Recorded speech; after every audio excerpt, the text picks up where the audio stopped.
Humidor shop talk. Humidor shop talk. Get ready. Humidor shop talk. Get ready. Humidor shop talk. Sports. Humidor shop talk. Cigars. Humidor shop talk. Get ready. Humidor shop talk. Get ready. Humidor shop talk.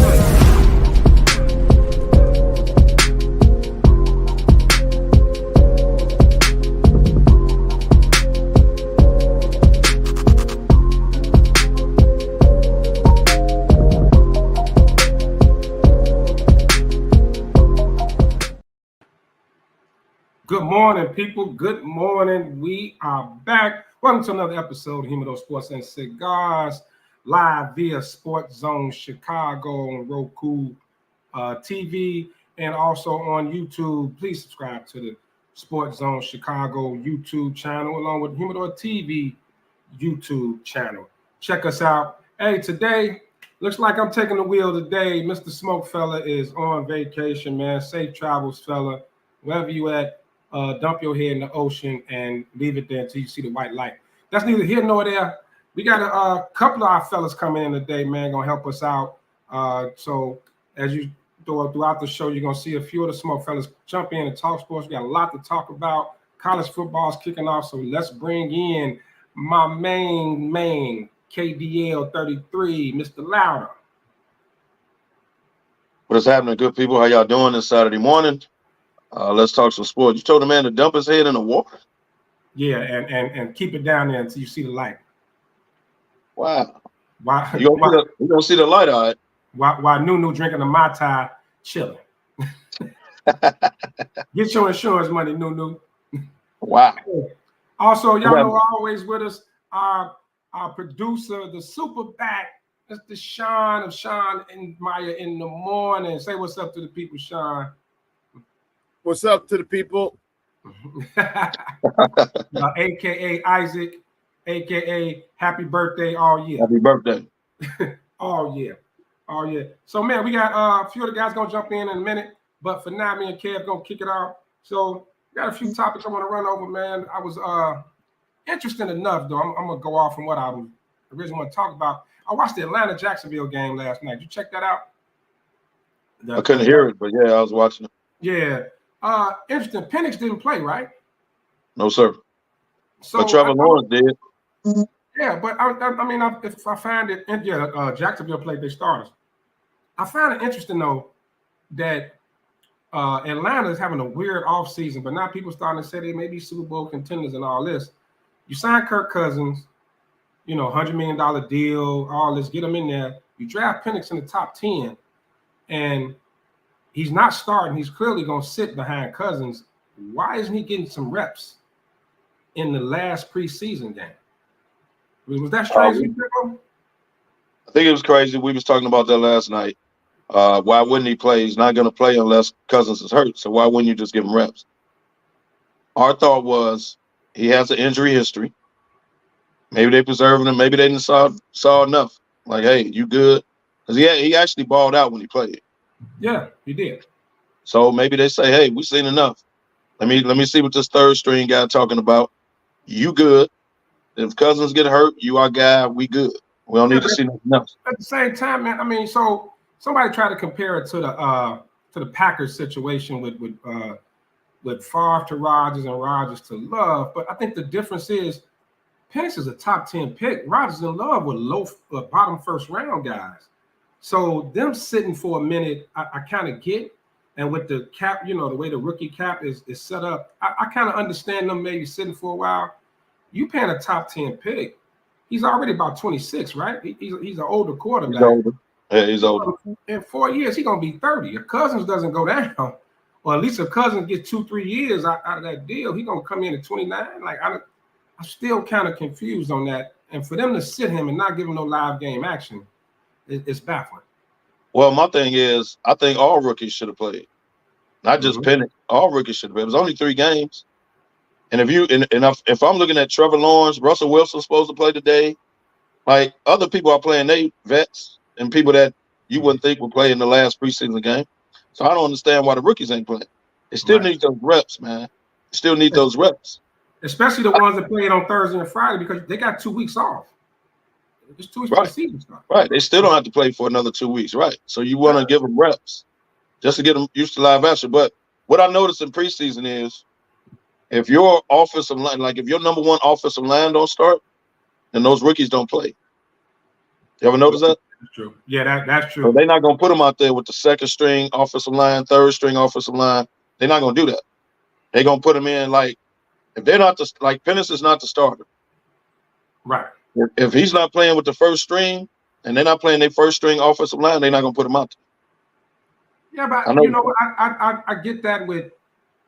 Even though I wanted to see Caleb, I get it with Bo Nix. I think Caleb should have played. And Jaden Daniels because they're starting. But my once again, Penix situation, he's sitting. And so I mean he need as many live game reps as possible in case Cousins goes down. Because let's be realistic, Atlanta got a true shot. That division is weak. They bolstered up their defense. Yeah, they got weapons because they ain't never had a quarterback you never knew about. The running back, Pitts, they got a wide receiver like you. You never really knew about their weapons because they ain't nobody to throw them the ball. Now, they should blossom. I'm going to see how it plays out because the last time I put my faith in Atlanta, they lost. They was up 28-3 and lost. So years ago, Kevin. Hey, man, I'm just saying. Last time I put my faith in them. So I'm gonna see. They could be a sneaker. They sneak because of the division, like you said. They could, be a sneak team. Yeah, that was. I thought that was a curious little move to me. I didn't get that at all. But I didn't know Mooney went down there. Yeah. Mooney signed. Got a decent little contract out of there too. I think Mooney is a solid 2 or 3. You know what I mean? And that's kind of money he's getting right now. So I think it's a good move. I think Mooney can shine over there with Kirk Cousins. He can shine in the dome. And Cousins can fling it. Yeah. I mean, say what you want. In the dome. Right. Cousins can definitely get him the peel. So look, we're gonna bring in our first guest. Just popped in, man. Our residential SmokeFellas DJ. He's a regular on the show as well. DJ DY Nemesis. What's up with you, brother? Yo, top of the morning, everybody. Good to be back. It tis the season. Football season is back, finally back. Preseason is just about over with. Looking forward to kicking things off here in about another week and a half or so. So yeah, great to be on the show, fellas. Yes, sir. So real quick, why? We know 2 weeks NFL, but right now, college game on right now. They overseas. Florida's number 10 Florida State against Georgia Tech. Weird scores 8-7. Florida State is up. And as remember last year, Florida State got snubbed. Like we all felt like they got snubbed. The whole political thing when they wanted Bama and Texas in. We get it. But they did go in that bowl game and get drugged by Georgia. By the way, he was the number 1 team in the country. So, so college football is the only game today. No, that's another game I think going. A couple of games, but the season really kicks off for college football next week. So let's talk about one of the stories that's college football I thought was strange. I want to start it off. Is Shedeur Sanders not named preseason All-American? Like, he's supposed to be one of the top QBs coming out according to all the press, and ever since last year, he was going to be one of the top guys. Not being named preseason All-American in a pretty weak quarterback class this year. I'm not gonna call it weak, but it's not that deep. It's not that deep. Question for you guys: could some of this be political because of Deion, or is it legit? DY. I think there's a slight amount of legitimacy to it. You got to understand something. Even with Shedeur being as good as he is, and them hopefully leveling up to the amount of talent in their conference this year, I still don't feel like he's gonna have enough games and able to give him the ability to showcase what he's really made of. And if nothing else, it's going to be the driving force behind what should be a Heisman run for him. So If he's really up to the challenge, he knows he can use this as motivation to prove all the naysayers wrong. But at the end of the day, I don't think it's unjustified. I still feel like he's got a lot left to prove. Kevo? Well, I would like to see the quarterbacks that's ahead of him, number one. But you know what? It's good for him. Make him earn it. Yeah. Leave Deion out of this. Stop with the high profile saying stuff for clickbait. Deion, let your son go out there and really play college football and earn it. Stop holding the ball, taking sacks. Like, let's see if the boy can play. Real talk. Now, he's good. Don't get me wrong. No. But this could be a motivation for him. That's good. You know, everybody ain't buttering up to him. It ain't in his head now. They don't really think of you. Now, you go out there and ball. You go out there and show them. So I think it's motivation for him. Yeah, I agree. He definitely should use it as motivation. But just a part of me still thinks some of this is, Deion ain't not short of words. We all know he on every podcast you look up. He always doing an interview, and Deion always got a lot to say. He don't hold back. He speaks his mind. So, he was already talking about where he don't want him to go, and he gonna control where he go and all that. I think a little small piece of this snub is due to that, man. I don't know. College football, I think next to the Shield, they the mob. The NCAA is nuts, man. Do you think Shedeur is up there with Oregon quarterback? I forget his name, but everybody been talking about him since last year. Oh yeah, big dude. Because the Oregon quarterback wins. Well, yeah, that part. So that takes, I know Oregon quarterback, and I know the guy at Florida State that this is like his third team, but he's good. He's playing now. He's good. But what quarterbacks are like really top? That's like everybody knew Caleb was coming out. Everybody knew Drake May was coming out. What's the top quarterbacks? I think they said the kid from Georgia supposed to be real good. Oh yeah, Georgia. Okay.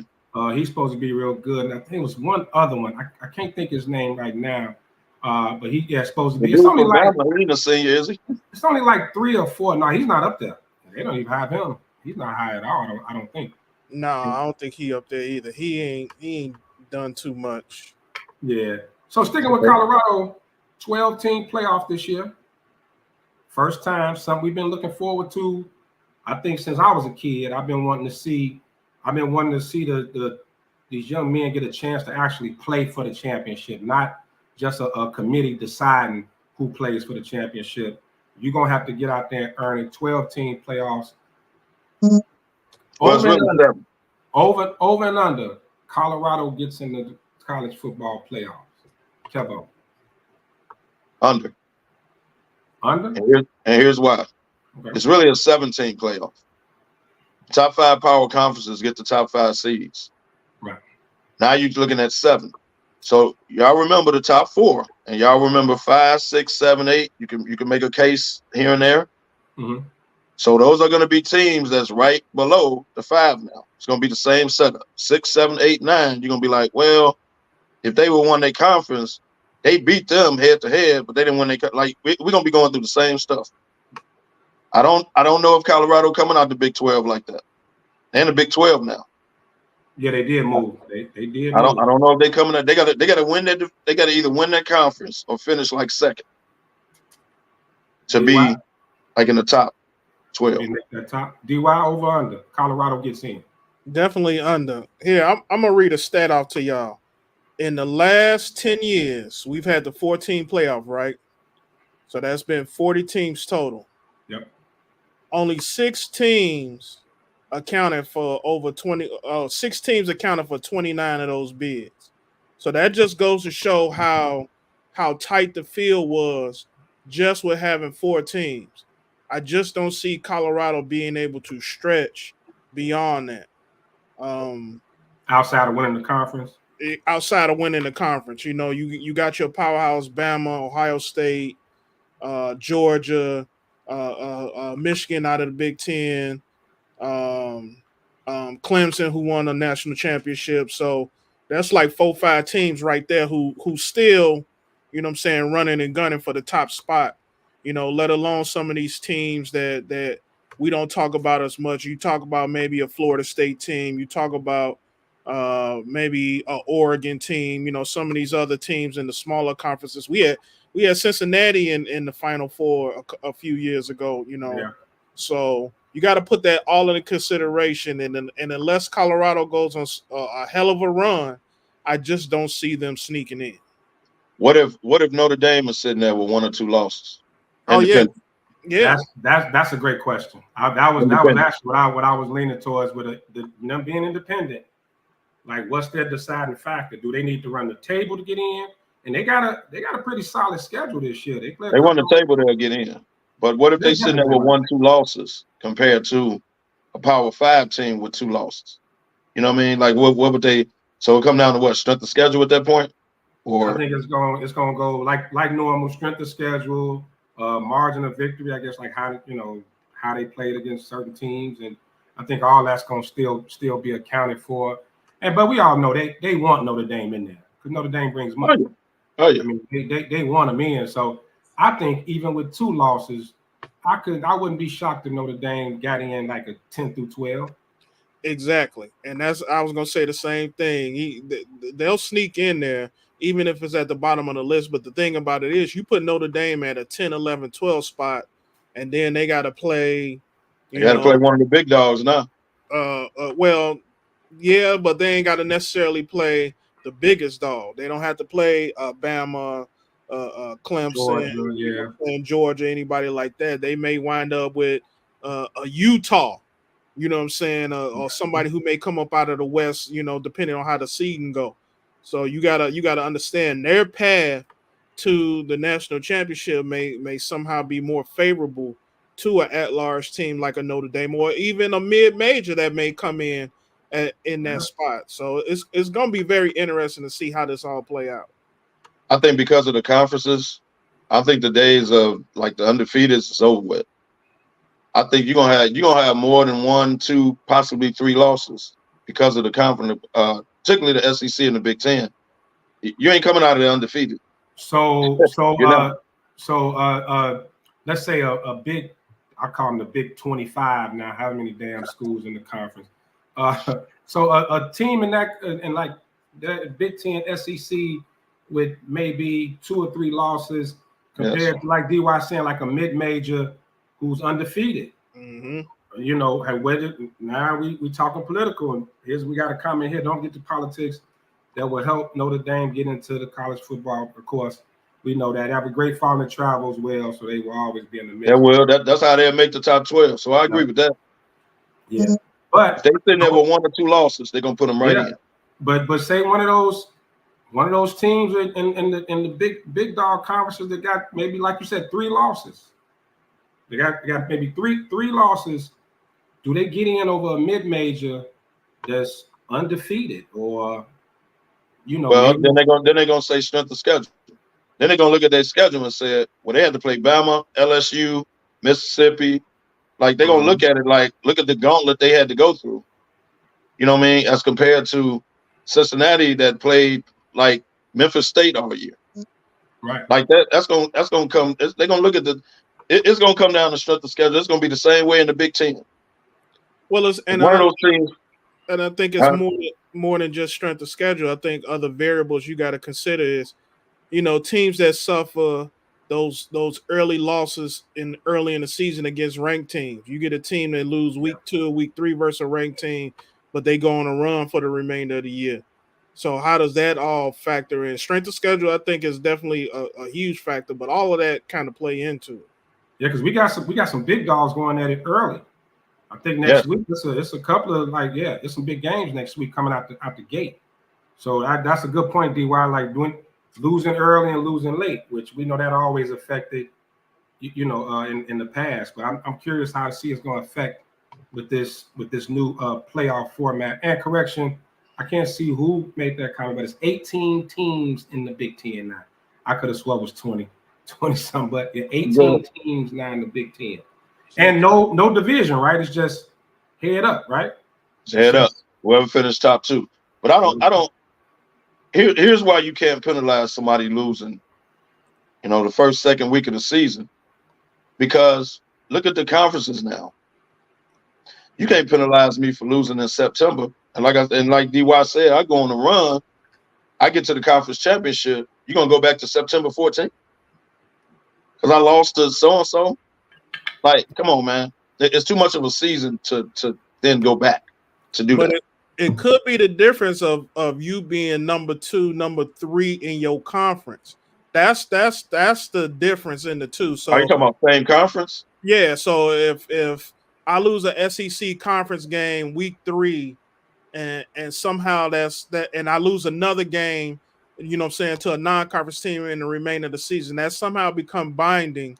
That loss becomes more binding later on in the year than it would if you took a loss in week 10 heading into the playoff. I think it hurts you late. I think losses late hurt you more so than the beginning. Then we had that problem with Texas and Texas beat somebody early. Bama. Mm-hmm. Bama. They beat them early. Mm-hmm. Bama went on a run. Now it's between Texas and Bama. That's what got Florida State knocked out, because when Bama beat Georgia, they jumped in. They jumped from 8, didn't they? Texas and Bama was like 7 and 8, and they jumped. They jumped up, yeah, all the way into the top. Well, the NCAA did that to avoid the argument, so they just put them both in. But either way, you got an argument because Florida State was still undefeated. I know they weren't dominant, but they were undefeated. ACC, it's not as strong as it used to be, but it's still a top conference. Well, Clemson is in the ACC, so we can't give love to Clemson and think they almighty. And then Florida State wins it, and now the division ain't nothing. We can't do that. Right. And either the ACC is the top 5 or it's not. Power conference or it's not. And you got to rank Miami team this year. Yeah. Starting the season out. Miami ranked? Yeah. Miami Florida State ranked too. Ain't they like 10? Florida State is 10.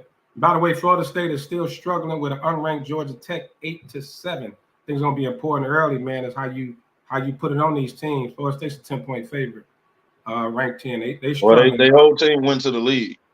Yeah. So. But their offense is supposed to be improved. They got a quarterback that's he seems pretty solid that they got in there right now. He didn't play for 3 teams. Well, yeah, that's true. He was Clemson quarterback. COVID and the transfer portal, you can be 27 and playing for a college football championship. So real quick, before we move on from college football, predictions. How many teams does the Big Ten get into the 12 and the SEC off the top of your head? DY, I'll let you get that one off. 12, right? Big Ten, you got Michigan, you got Ohio State. Maybe Penn State sneaks in, so I'll say 3. Penn State always good. SEC, Bama, Georgia, Tennessee lost Tennessee got that quarterback back. Didn't he go to the league? No, he came back. Yeah, he came back. So I think Tennessee may turn a few heads. Oklahoma over there now too, right? Or Texas, somebody over there in the SEC. Both over there, Texas and Oklahoma in there. Yeah, I would only pick one out of them. I think, isn't Kentucky good again this year? Kentucky's supposed to be good again. So maybe not over Tennessee. I'm gonna go. I think Texas is gonna be okay in the SEC. I think in the end, Bama, Georgia, LSU will be there. Tennessee will be fighting to get in. Big Ten, you got Oregon, Michigan. I don't know about Michigan, man. Michigan, half the team went to the league. They lost a lot of people, man. But their defense still there. Defense still there. I'm gonna go Ohio State. I'll throw Michigan in, but I don't think so. But I'll throw them in. But then I got Oregon. I got. I can't do Wisconsin. Wisconsin always put a team out there, though, man. They're gonna be competitive. And Penn State always let you down. Like Penn State lose the big one, bro. Like they, But Penn State got a lot of people back, though. Penn State got a lot of people back. They can't never beat the big boys, though. They can't never beat Ohio State, Michigan. They can't never beat them. They beat everybody else in the Big Ten. They can't never beat the big boys. Got a good Iowa team. Yeah, Iowa. Yeah, I'm looking at the preseason. Iowa can't score, man. I'm looking at the preseason top 25. Iowa 17. So yeah. So I'm thinking because I think they got to be careful not to flood the playoffs with just those two conferences, right? So if you start putting like 7, 8 between those two conferences, it's going. I think it kind of hurts the new format, right? Well, like D.Y. said, you got to leave room for your Notre Dame, some mid-major that's one loss, and you got to leave room. You got to make it. You got to leave room for that because now you didn't expand it to 12. You can't keep putting all power conferences in because you expanded to 12 now. So it can't be all power. You can't do that because they're going back on what this really is about. Yeah.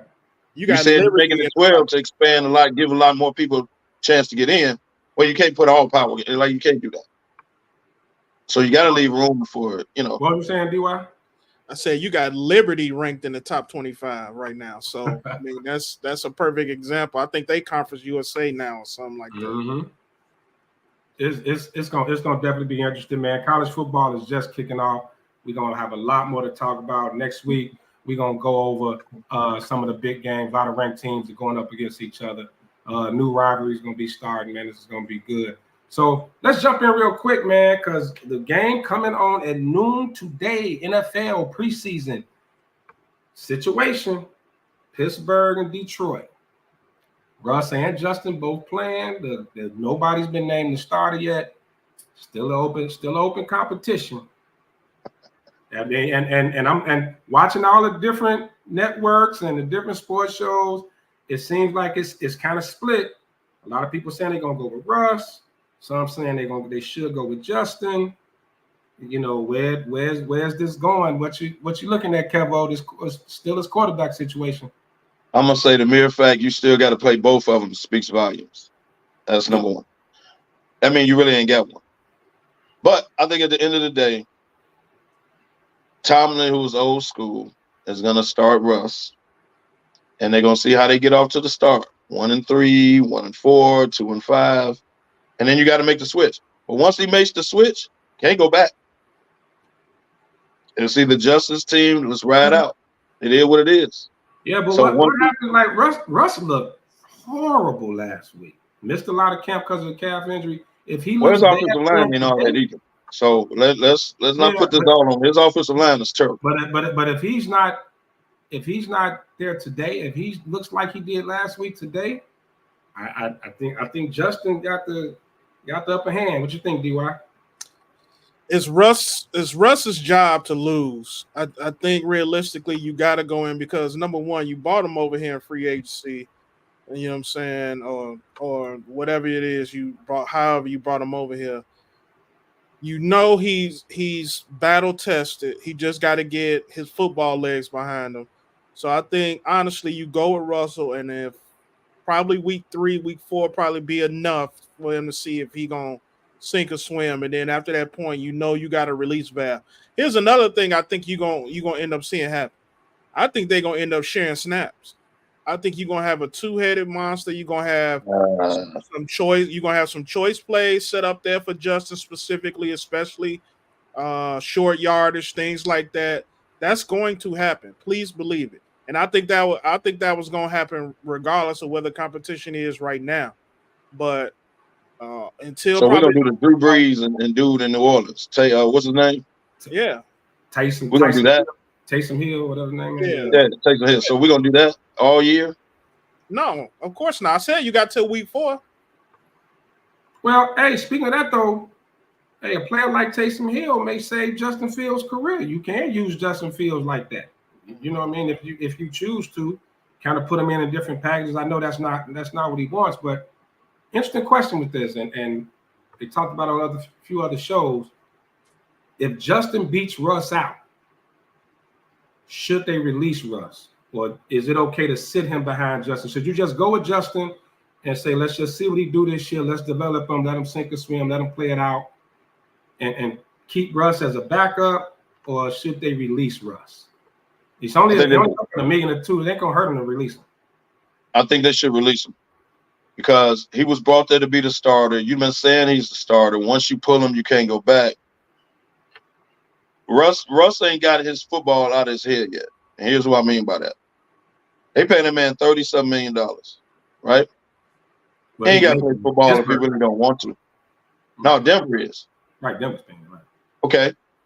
If he really doesn't want to play football no more, he got enough millions of dollars to walk away. It ain't out of his system yet.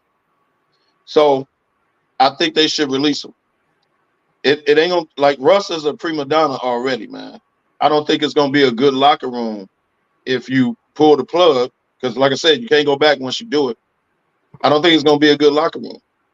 I think you should release him. DY? I don't understand the logic behind releasing him and getting nothing in return, especially if you spend something to get him.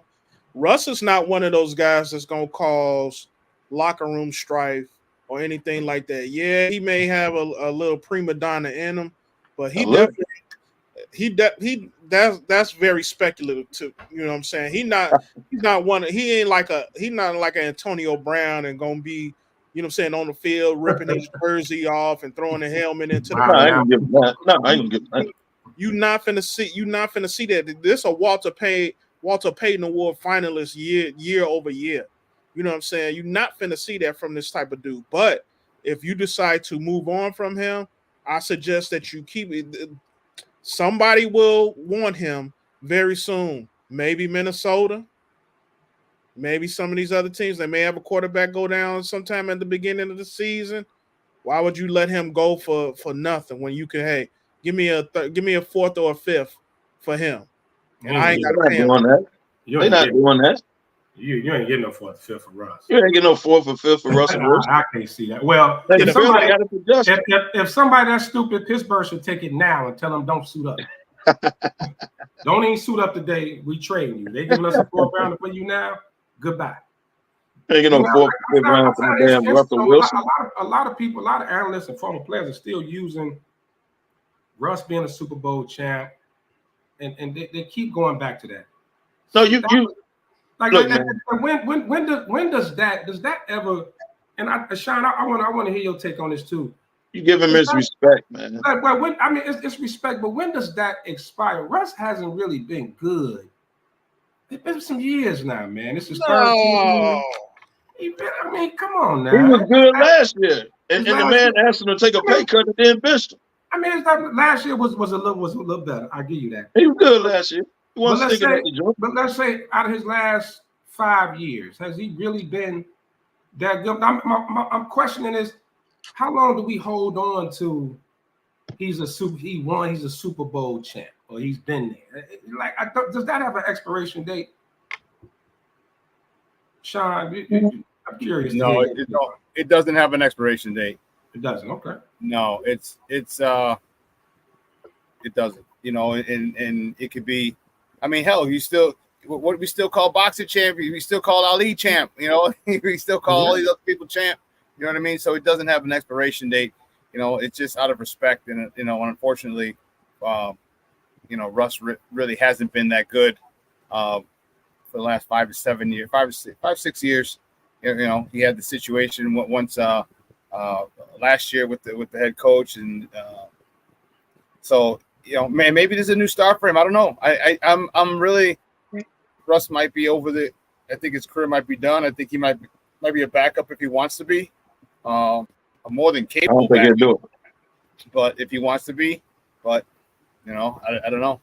Yeah, and that's what I was asking, because a lot of people are using that as a deciding factor in this competition, right? That Russ won the Super Bowl champ. That's what I mean by when does that expire? Man, think of all the players he won the Super Bowl with. Think of all the players he won the Super Bowl with. They're all retired. Well, that's true. And if he didn't listen to Pete Carroll, he had 2 Super Bowl rings. Would have had 2, yeah. Yeah. Most likely. But yeah. Let me put a little bit in perspective. Just 3 years ago, this man threw for 4,200 yards, 40 touchdowns, and had a 69% completion percentage. 3 years ago. That was in Seattle? That was it. Yeah, that was in Seattle. Last year in Seattle? Okay. His second, really is 4 years. I wasn't counting this year, but whatever. Right. So regardless of that, I think he is still I would pick him over, maybe 5 of the worst quarterbacks that you got in the league right now. I would pick him to start, including Justin Fields. I think there's some value in having youth. I think there's some value in having young legs and somebody who's willing to learn at that position. But at the same time, I think this is a unique situation with Mike Tomlin as the head coach versus having some of these other coaches that may not be paying him a whole lot of attention. Mike Tomlin is totally tapped in. So he's going to do what's best for his team. So whatever decision he makes ultimately is going to be I believe that's going to be the best decision. Gandhi said he's still a champ. He has Sierra. Okay. Facts. He can go home at any given time. I agree with that, Danny. And that's why I don't think he'll take a backup role. That's why I think you need to release him. I think a quarterback will go down at some point. Russell will go home and be with them babies. Yeah, he can do that. But when Tomlin pulls the plug, I think what DY is saying, wait till the trade deadline and see if you can get something for him. Okay, that's business wise. But you ain't getting no 4th or 5th pick, not for him. So I don't think his ego. Now y'all correct me if I'm wrong. I don't think his ego is going to allow him to be a backup. I really don't. I think he'll walk away. I do. Because it's definitely not. It's not a money issue. So it's not a money issue. Money issue got to be pride. He just got to get it out of the system. He ain't got football out of the system. I don't blame him. For a ring. Let me ask you this real quick while we got DY on for a few more minutes. First off the pine, if Russ gets released, Russell Wilson or Ryan Tannehill, who gets picked? Who would you take if your quarterback went down? Russ out there, Ryan Tannehill out here. Who'd you take? They're probably gonna take the younger Tannehill. I'm taking Tannehill. Probably gonna take the younger Tannehill. I'm shocked he didn't get picked up yet. Actually, I'm shocked he's still out there too. I'm really shocked he's out there. What do y'all see in Ryan Tannehill? I mean, as a Joe Montana, veteran, so I mean, put him amongst most of the backups in the league.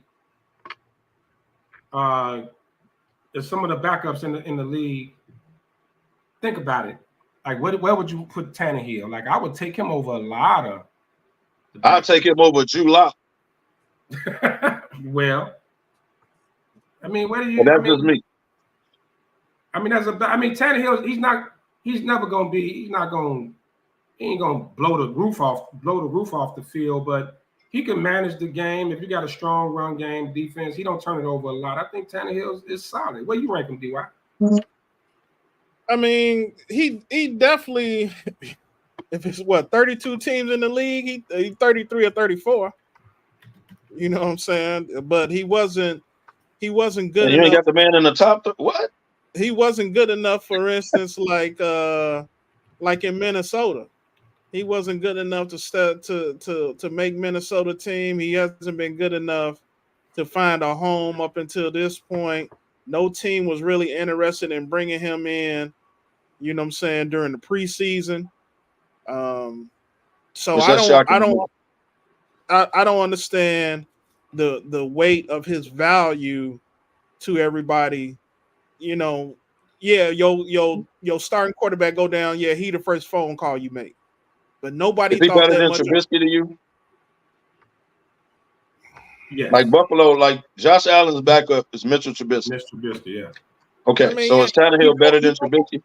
He's gonna be better than Mitch because he got experience, but Mitch got youth. Mitch got legs, even though he out with a bad knee. You know, and that's a perfect example. So okay, Mitch is out with a bad knee. Why not bring Tannehill in? Because you can't afford him. He ain't gonna hit you. He ain't gonna hit you. The man on the couch. He ain't gonna hit you over the head. You gonna have to give him $10 million.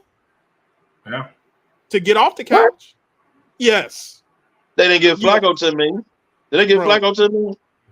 Tannehill been in the league for 11 years. Yeah. And Flacco, I would argue, was a better passer than him for sure. I don't recall Cleveland giving Flacco $10 million to get off the couch. I'm sure they probably. And that man came in and balled and made the playoffs. All right, y'all, real quick. DY, you got a little time to stay on for a few more minutes? Oh yeah, I'm definitely down. All right. Well, look, man, in the background, coming to the stage. Oh, we actually got a double. We're gonna go and pile it up and make a whole panel out this. I got the big fella, Big House. I think he out in Georgia somewhere. What up, big fella? What's up? What's going on with y'all, man? Out here at ATL, out here doing my old bus thing, man. You know, bullshitting around, doing what I do. You know, I'm actually working right now. See how I'm working? Well, damn. You can stay down too and work. Yes. The fact you got a towel in the room speaks volumes. But go ahead. Motherfucker. That's because I'm check ain't watching this show too. What's going on with y'all, man? Hey, man, it's been a minute. Glad to see y'all up.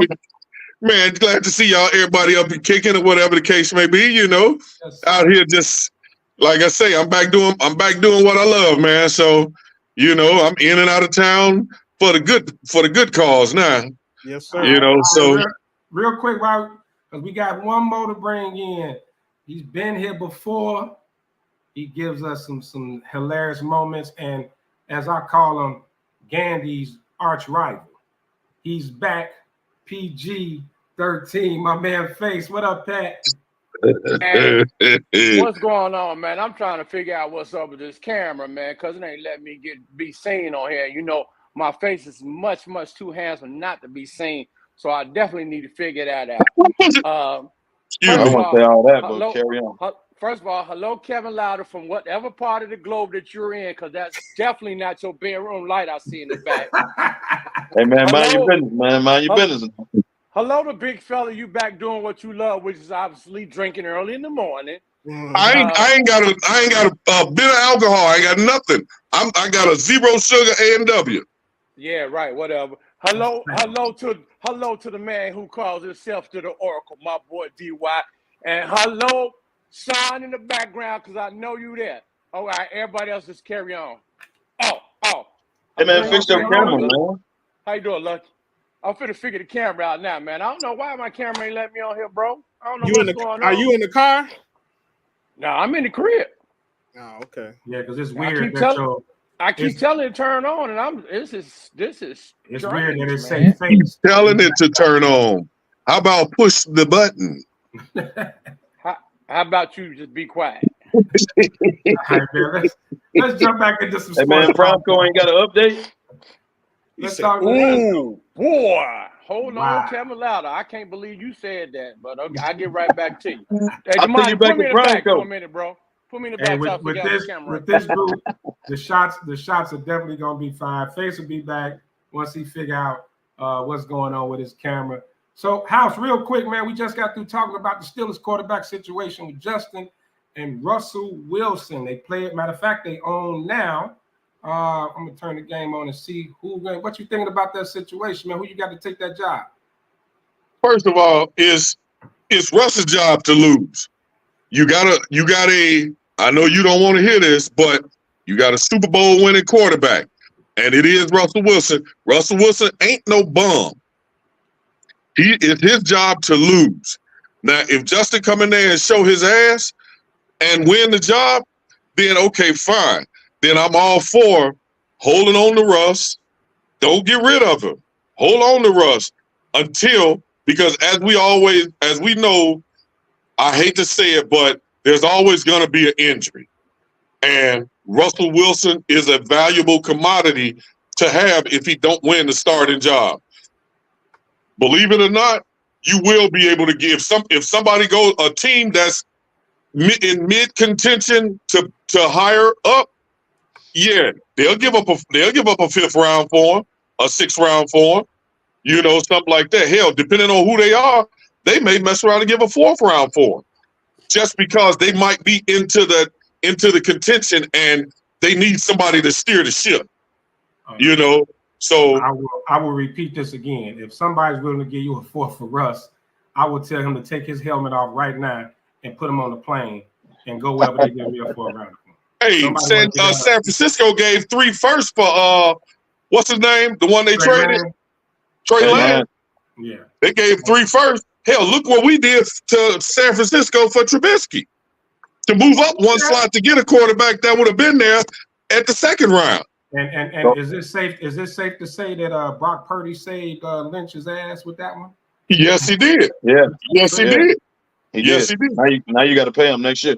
So House, you basically saying if he loses the job to Justin Fields, you would not release him. You would hold on to him to the trade deadline. Is that what you're saying? Yep. Because of the simple fact of he's still Russell Wilson. He may not be the Russell Wilson of 2013, the Super Bowl winning quarterback, but he's older now. But he still has his mind, and he still can be on the field, even though this is going to be his last hurrah. If he don't stay, if he loses out to Justin Fields, and somebody picks him up at the trade deadline, that'll be the last team. That'll be the last team Russ is playing for, because it's going to be that time. And at some point in time, he's going to say, "All right, and it's time to go home and be with them babies." Got time to go home and be with them babies, because Sierra, she back doing. If you're paying attention, she back doing tours again. Yeah. She's still the bug in it. So real quick, Face, before we move on, you were talking about the Steelers quarterback situation, Justin Fields versus Russell Wilson. Give us your take and who you think wins the job before we move on real quick. Hey, I heard the big fella. I agree with the big fella. It's right now, by Russ being an all-star, it's still Russ's job to lose. But just like most men, as we grow up and as we get older in age, we hate to say that we didn't take the step back, we done lost a step, we ain't got the moxie like we used to. Yeah. But unfortunately, Russ doesn't have that same moxie he had when he first got to Seattle, bro. Justin is a young man, and he's coming to his own. Mike Tomlin is letting him play. Unfortunately, Russ is probably going to lose that job, bro. Because Justin playing with a chip on his shoulder. Somewhere else, exactly. Well, today's the deciding factor, and they're about to kick it off, and Pittsburgh's getting the ball first. So we're going to see who comes out. What channel, Mark? They on Fox. No, NFL Network. I'm going to jump out the gate. I'm going to jump out the gate. I'm going to say Russ is going to start the game. But by the time the season starts, I believe Justin is going to be the starter, bro. Whoa. Interesting. If Justin Fields starts game one, I'll say release Russ. But then like D.Y. said, you get nothing for him. Why get nothing for him? But you're not paying him anything anyway. He walked in the locker room. You didn't. Like, you're not paying them. You're not missing out. What you losing? And I mean, do you want Justin out there? Because Justin's playing for a contract too. Yes. Do you want him out there looking over his shoulder? Do that. If he have a couple of a bad game or a few bad snaps, he knows somebody the crowd gonna be screaming for Russ. I don't think that's good. I'm with Kevo on this one, man. Yeah. But see, okay, I can concede that backfired on them when Trubisky went there and they drafted what's that bum? Pickett. Yeah. And Russ is starting the game. Russ is out there. And in the beginning of the season, Tomlin said Trubisky was the starter. And Pittsburgh fans, they bitched and moaned and bitched and moaned. And what happened with Trubisky? They blew his confidence. And Kenny Pickett bum ass come up in there and damn near messed up Mike Tomlin record. Damn near messed up. He was the hometown kid, though. You got to remember, he was the hometown kid. Right. I was about to say that, Kevo. He was the hometown kid. Yep. Played University of Pittsburgh. People loved him. But does that, just because it's you from a place, does that make you just that much better? And that means Trubisky was just that bad. That pressure from the fans in the front office, man. I think. Yeah, but see, what they did was they on the head. That just say Trubisky was just that bad. Well, they blew his his confidence was already shook, or whatever. Because Chicago, we destroyed Trubisky, we destroyed him, and the reason why I say that is because we never should have drafted him that high. Because drafting him that high, giving up what we gave for him, put too much pressure on him. He's not, as we can see, he's not good with pressure. Not like that. Not that type of pressure. Then he don't need to be an NFL quarterback. Facts. I mean, and don't forget that year Pickett had a hell of a preseason, and that Yeah, always he was. balling out. That's the same thing happened here with Trubisky and with Justin. They had good preseasons, and the fans we get so hyped that we start putting that pressure. You know what I mean? Remember Nagy wanted to sit Fields for the year. They had Dalton. Yeah, he didn't want to put him in. He didn't want to play at all. He was going to sit him for the entire year. I think was it Fields back up? And I said that. Yeah. I said that. I was saying that too. Don't play him. Everybody kept telling me, no, bring in Fields. For what? Let him sit back and learn. No, the fans wanted it. The fans wanted it. That's what I'm saying. It was the same way with Pickett in Pittsburgh. Russ with a 30-yard completion. The starters are out there for Pittsburgh. I don't think they're out there for Detroit. What channel you watching the game on, boy? NFL Network. So NFL Hey, Network. Hey man, y'all could disagree with me, but I seriously think Tomlin is going to start the year with Russ, and he's going to let Russ play himself out the position to where, hey man, I got to do what I got to do. Yeah. I think he's going to start Russ because if he comes out and announces in the next week he's starting Fields, you got to get Russ out of there right now. Just let him go. It didn't work. Hey man, we moving on. It is what it is. We respect you enough to let you go out and get another job. Somebody get hurt. You can't keep him and put him on and make him a backup. Can't do that. I mean, let me ask this question. Excuse me. If Russ go out there and show his ass, clown. I mean, show his ass to the point where you like, damn, you seeing shades of Super Bowl Russ. And he QB1. What do you do with Justin? You can let Justin sit. You can let Justin sit. You got to sit. Wait. Justin is in a contract year. How is a person that's in a contract year going to sit?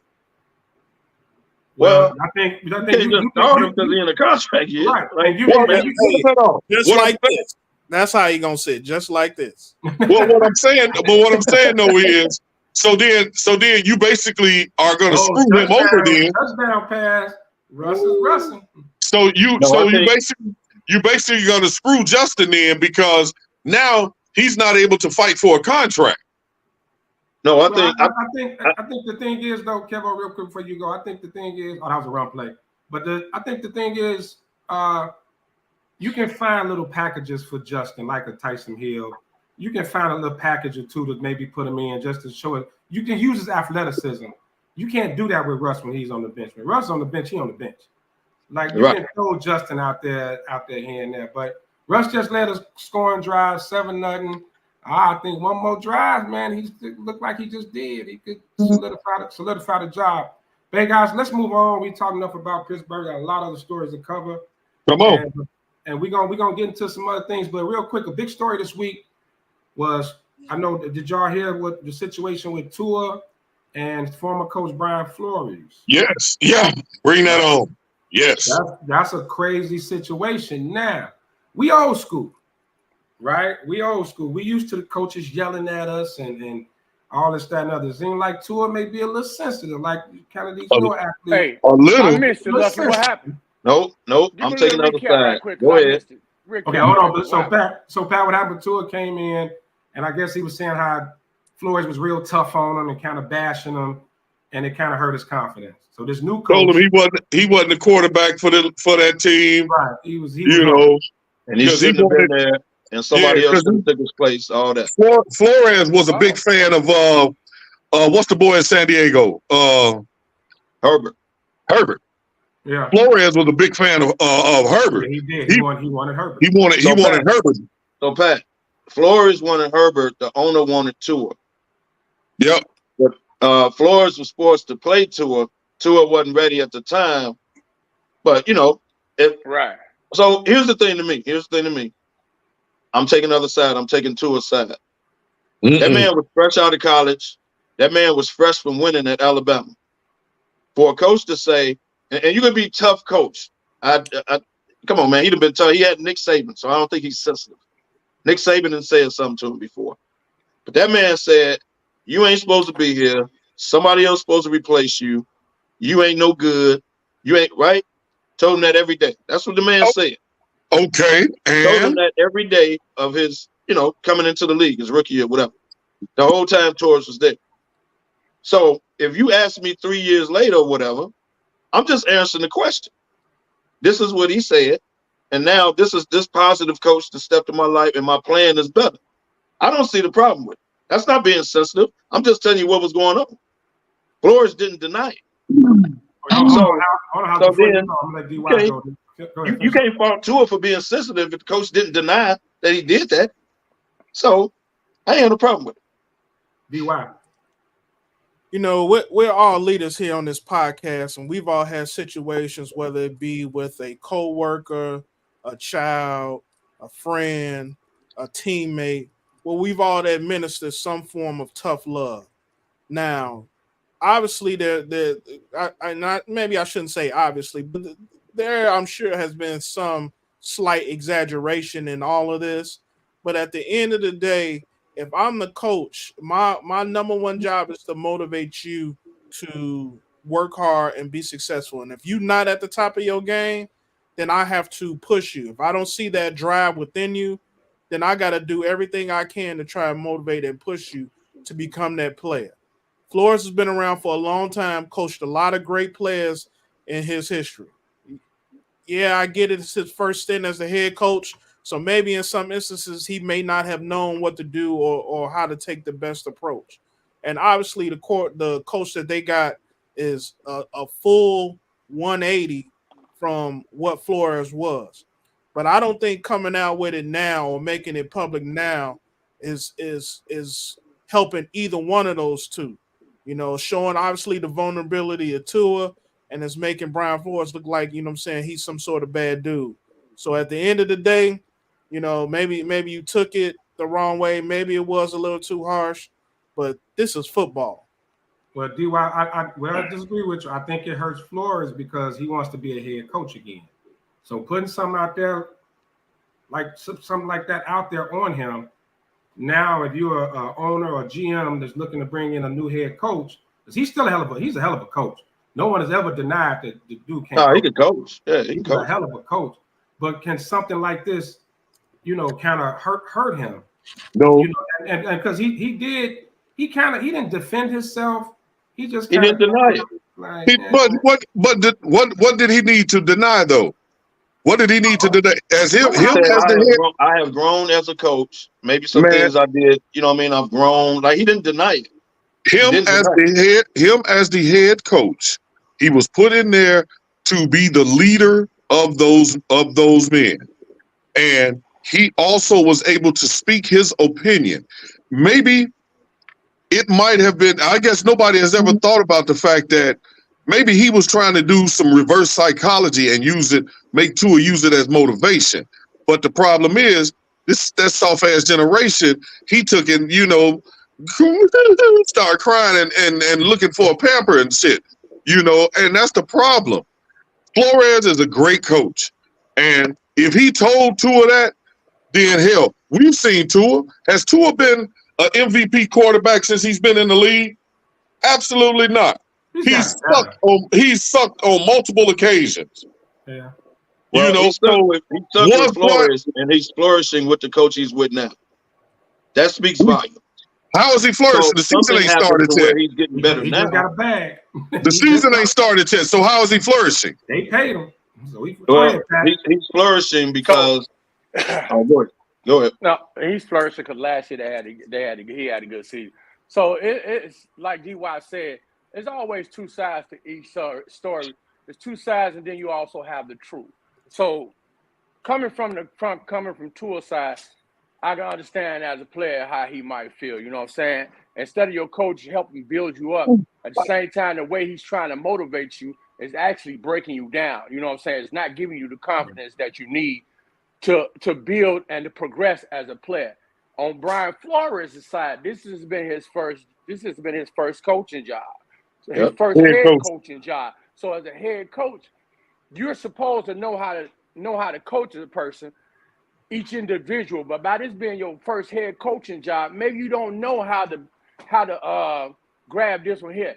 Okay, he doesn't need this type of coaching. I got to give him this type of coaching for him to get where I need him to get. But this dude here, I could talk to him and kick him in his, you know what, and he gonna get there right away. And then there's the truth. Brian Flores might have been giving it to him in the raw. Tua might be one of them weak-minded dudes where he couldn't take it like that. But that's neither here nor there. Right now, he has the coach that's pushing him, that's motivating him. He's doing way better than he was the Tua that we've seen the first couple of years. The man had a very good season last year. And I think it's going to keep progressing, man. We can't go on House's opinion because we know House was raised by coaches that went bare knuckle with him and hit him in his head. Right. We didn't do something right. You know what I'm saying? Damn right. But no, we all about the same age. We all come from the era of tough coaches. Yes. That doesn't sound like a tough coach. That sounds like a dude that never wanted him. Told him somebody else supposed to be here. That's possible. Told him you ain't gonna never be nothing. You're not good enough for nothing. That man was fresh out of college. Right. So it can't be that Tua is soft, because my thing is, what he got to lie about? Right. They asked the man a question.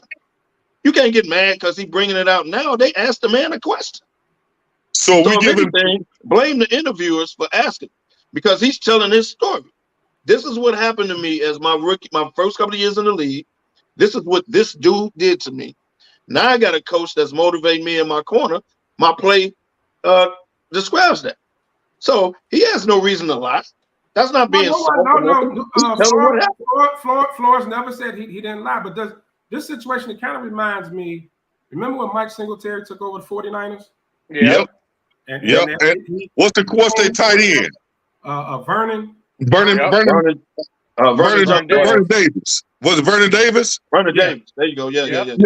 And remember how Singletary came in yelling and benching people, that old school kind of mentality. Everybody didn't take to that. And also keep in mind, Flores coming from the defensive side of the ball.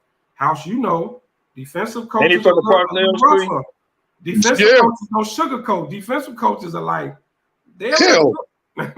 my defensive coordinator in college was a drill sergeant in the damn Army. So imagine that.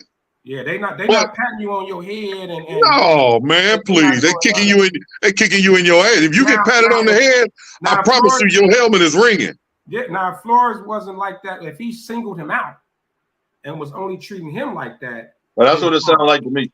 Right. If he singled him out, because no other players have really come out and said anything that were there for that.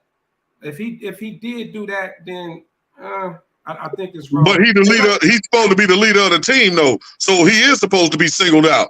He's singled out any other time. And Kev, I want to get a point that you made about being fresh out of college. So are we to think just because these quarterbacks are coming fresh out of college, are we giving them a pass now? Nope. I'm not saying give them a pass, and I'm not. Nope, I'm not. I'm not saying give them a pass, and I'm not saying do not hard. I just wanted that on the record. No, I'm not saying that. Not at all. Nobody gets a pass. You're either professional or you're not. Here's what I am saying though: if that dude is fresh out of college, because let's think about this. You think he didn't have tough coaching with Nick Saban? But see, Nick Saban ain't. Nick Saban is a tough coach. But Nick Saban ain't I don't look at Nick Saban as an ass kicker. I see him as a tough coach, but not an ass kicker because he's Nick Saban. Who the hell is Brian Flores? Who the hell is he? He's a defensive coordinator. So out of the Parcells tree? But the defensive coordinator is supposed to be your ass kicker. Well, no, you're not the defensive coordinator, sir. You're the head coach now, right? But his background is like the head coach. His background is as a defensive coordinator. Did we look at Lovie Smith as a defensive coordinator? Did we look at Lovie Smith as an ass kicker? Here's the thing when it comes to leadership, bro. You can't just you got to have a versatility when it comes to leadership. Everybody can't be leaded the same way. Just because you kicked his ass, that don't mean you can kick his. You got to know your audience, bro. You got to know. And I agree with that. You got to know actually what triggers a person. How to get that person to the next level where you need to get him. And kicking him in his butt is not the way for everybody, bro. You got to know that as a leader, as a head leader, you got to know that. That's your job. And hell, even us even us as parents, if you got multiple kids, Exactly. you know, all your kids don't respond to ass whoopings The same way. Right. You The know what I same mean? way. Everybody don't. So, but House, you threw a nice little oop. Let's move on before we get to some Bears talk. The GOAT, Tom Brady, made a quote. Some people agree, some people disagree. I thought you were talking about Michael Jordan. No, the league is watered down for rookie quarterbacks. That's why they are flourishing the way they are. Agree or disagree, DY? You know, it's. I think it goes back to the conversation we just had and how you came up in the game and how the game has evolved and things like that. You know, the game has changed. The world has changed. And I think in order for everyone to be successful in that realm, you got to learn how to evolve. The way that Tom Brady look at himself in the mirror now compared to 20 years ago is different. You know what I mean? So I think it's an unfair assessment to say, oh man, they got it easy or they babied or this, that, and the third. No, the world has just changed. The ease of information has grown tremendously in the last 20 years. The way, I mean, you look on the sideline right now, these guys got tablets and they looking at you know, real-time replay. Remember when they used to have photographs, black and white photographs? You had to wait for the print to come up to them. You had to wait for the print out to come out. I mean, And don't mess around in the printer. It needs some ink. They got to go find a cartridge because somebody forgot to put one in there. I'm finna throw Kevin alley-oop. For Tom Brady to make that comment is ludicrous. One of the reasons why they're quote unquote is so successful right now is because of a fucking rule that was put in place because of him. Kevin, go ahead. Sound like LT. LT made a comment about Brady this week too. Go ahead, Kevo. I think it was ridiculous, Tom. Everybody respects you, but that's ridiculous. They're not watered down nothing. When Caleb Williams steps on the field, game one, it's live. This ain't dummied down. You in there. Trevor Lawrence had to play. Ain't dummied down nothing. It's certain rookies that, you know, dude out of Houston, Stroud. Ain't dummied down nothing. No. You in there, buddy. Get it done. What about but you know what? It ain't watered down. And hold on. By the way, wait, real quick. Justin Fields just led a touchdown drive for the Steelers. Go ahead. There we go. It's getting tight. Man, I say this. The league, like he said it, the league has changed. And what Brady, in my opinion, what Brady was referencing to is you can't even hit quarterbacks anymore without getting flagged. The rules because of him, though. I just said that. That's why I tried to because of him. The Tom Brady rule. All right, but because it's him, does it still not make does it still not make an accurate point? If let's say if somebody else had said, let's say if Eli Manning had said it, would it still would the point be different? The point it doesn't make sense to me because here's the problem. Tom Brady, you got in the game because Bledsoe got hurt. They didn't dummy down nothing for you. He told you you're in, son. No. You're missing what I'm saying.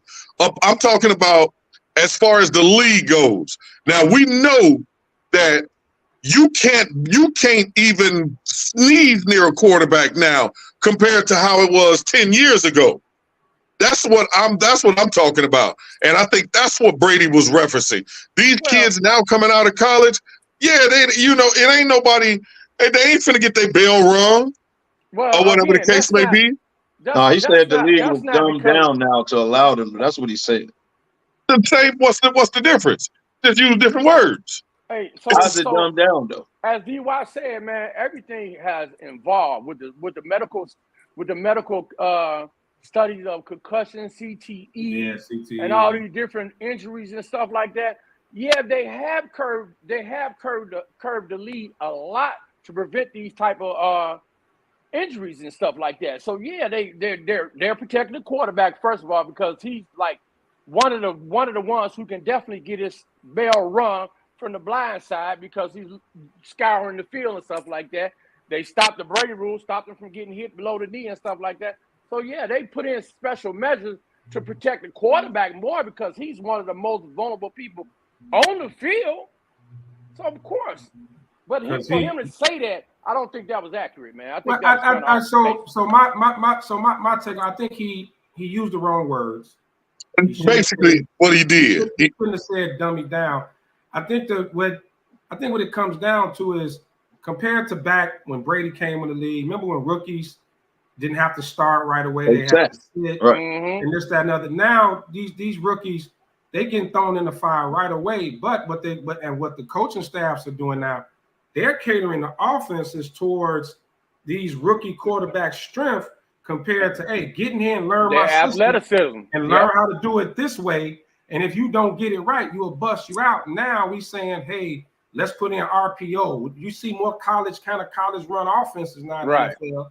So I think that's where he was going. But I just think his wording it's negative. When you the dumb down part is where he. Yeah, it's just negative, man. It's negative. Okay, but if he hadn't have said dumb down, if he'd have said watered down, would that change the idea that he was trying to get across?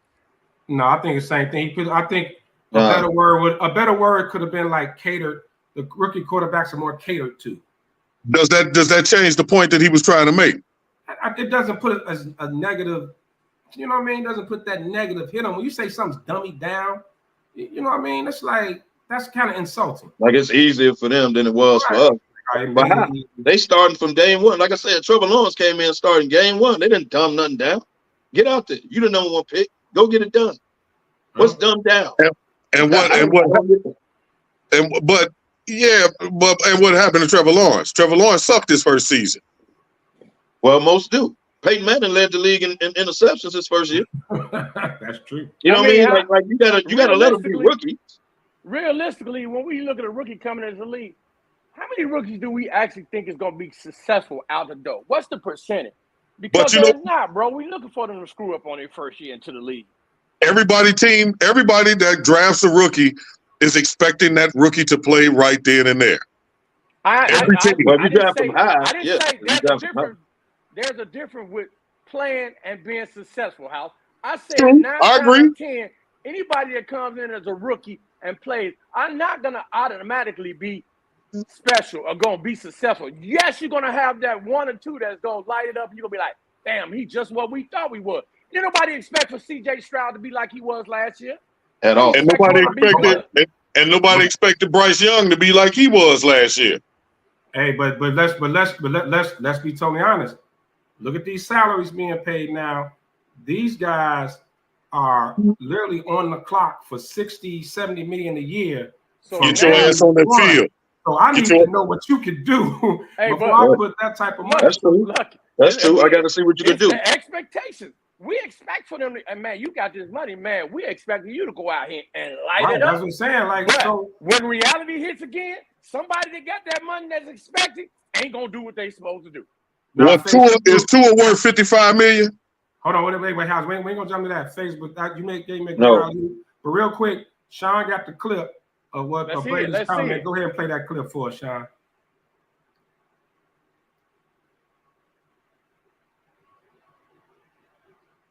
There used to be college programs. Now there are college teams. You're no longer learning a program, you're learning a playbook. And the program is ultimately, like at Michigan, for me, that was a pro-style program. 5 years, I got to learn how to drop back pass, to read defenses, to read coverages, to be coached. I had to learn from being 7th quarterback on the depth chart to moving up to 3rd to ultimately being a starter. I had to learn all those things in college. That was development.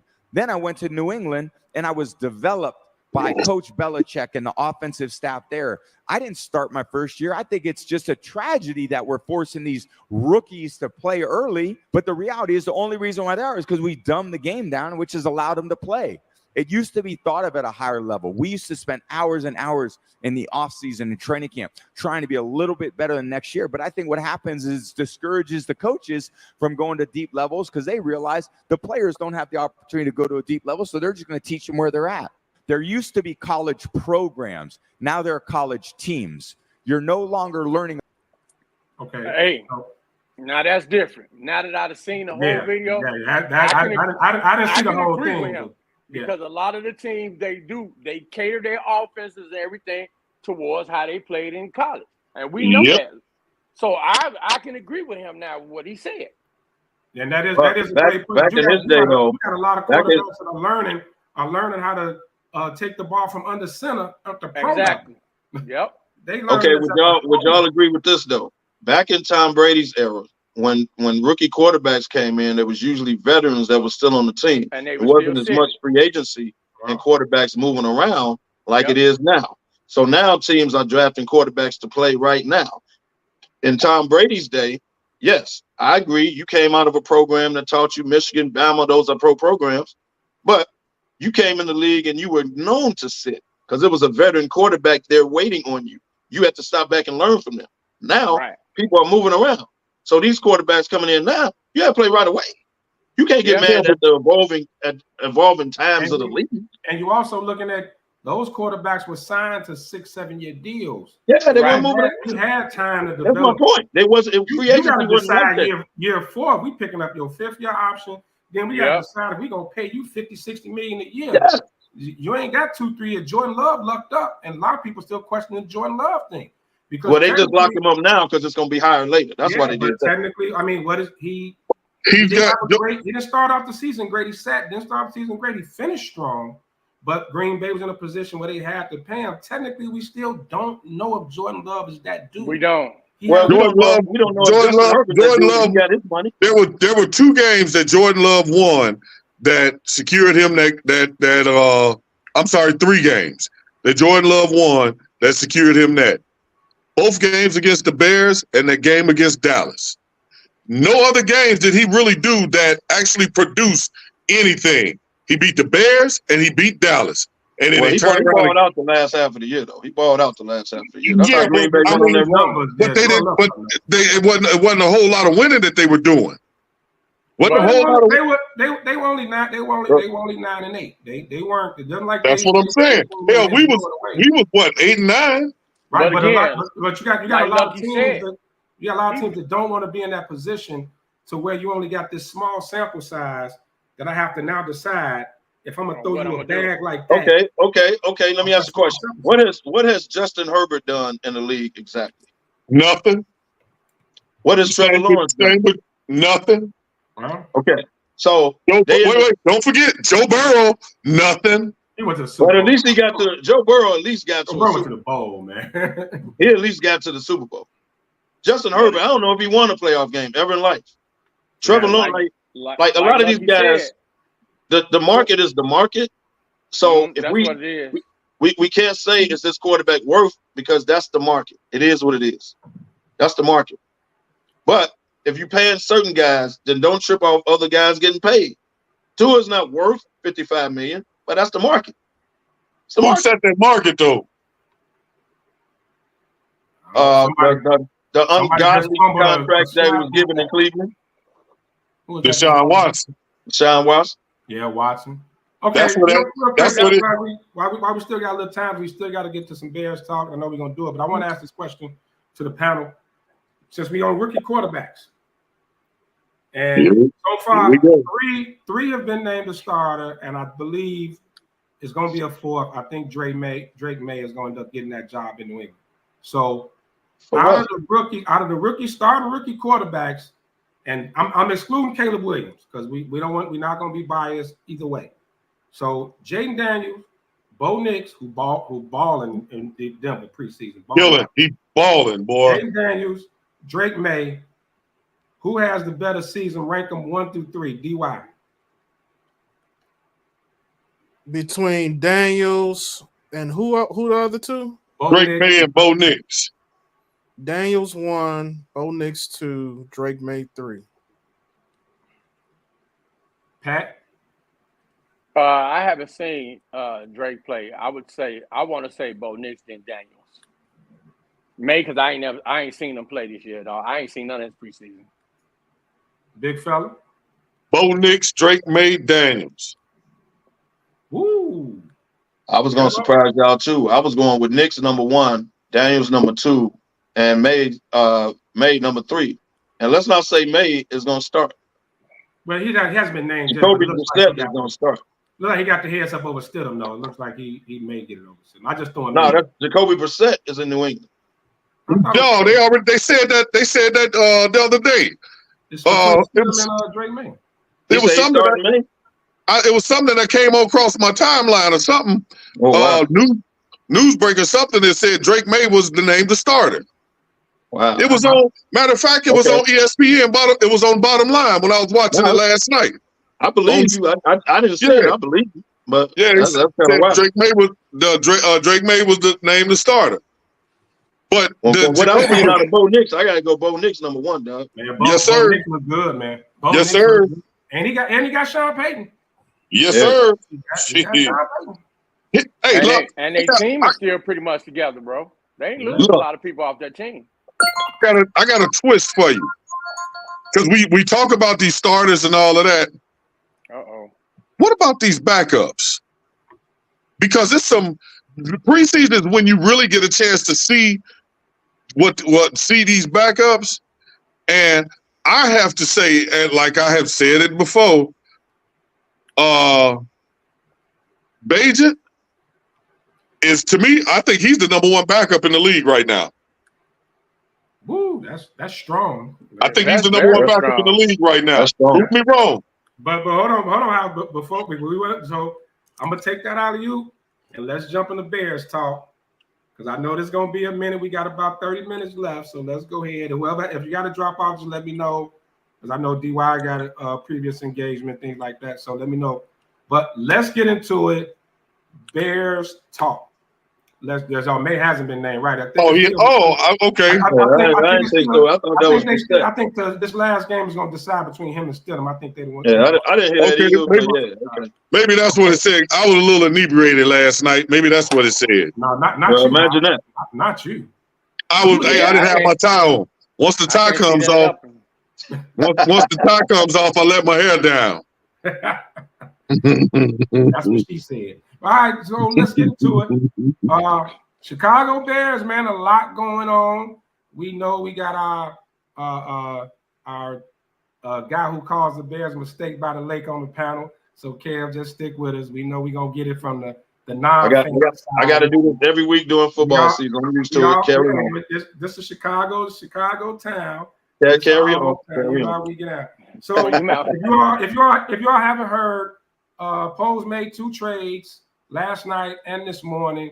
Traded for linebacker Darrell Taylor from the Seattle Seahawks, going to play defensive end, and he traded for a defensive tackle this morning, Chris Williams from the Cleveland Browns.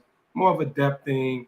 I don't know if it's really a thing, but young man Taylor, youngest is 4th year. Well, 4th year is it? I think he's drafted in 2020. He's put up over 21 sacks in the last 3 seasons, something like that. He has some pretty good numbers. Last season he played all 17 games, didn't have a great year, but it's kind of a poor man's Yannick. So, boosted up defensive line. So Poles did make some moves. But let's first jump. So let's go into Hard Knocks. And I'm proud to announce Hard Knocks says they had the highest ratings since they've been on with the Bears, being on Hard Knocks this year, baby. We want to know what's going on in Chicago. Well, congratulations. Y'all won something. HBO need to take something off our bill this year, because we didn't help them boost their damn ratings. So you know why that is? I can tell you why that is. Take it, House. Because here we go. No. Just roll with me on this one. I'm not on the petty wagon right now. Okay. It's because Chicago Bear fans have been desperate for a Super Bowl championship for so long that, with all of the hype that came up around Caleb, and with all of the yays and the nays, everybody wanted to see with their own eyes or whatever. I had an advantage of, I actually literally saw some stuff with my own eyes, but you guys saw the Hard Knocks, tuned in.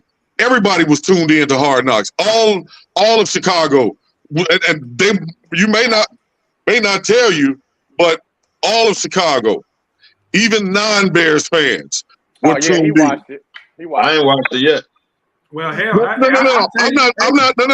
I'm not talking about. I'm not pointing Kevin out. I'm just talking about people that I know in the world in general. Right. Chicago. Let me correct you. You said just Chicago. Bears fans are all over the country. That's what I'm talking about. That's what I'm talking about. That's what I'm talking about. But I mean, we in Chicago, we want this, and all of the other Bears fans, and even the other teams that were watching, because it wasn't just Bears fans watching that. You know why everybody was watching it? Because it's the Chicago Bears. Period. One of the storied franchises in the history of football, good, bad, or indifferent. People wanted to see, because now they've been hearing all this hype about Caleb Williams. They've been hearing how the city is hot, ready to explode.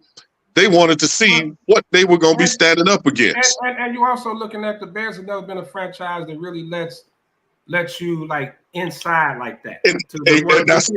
To see how the inner workings work. This is the first time. So Sean got some clips from Hard Knocks. He gonna play for us real quick. Then we can talk about it. Go ahead, Sean. Let the clips roll.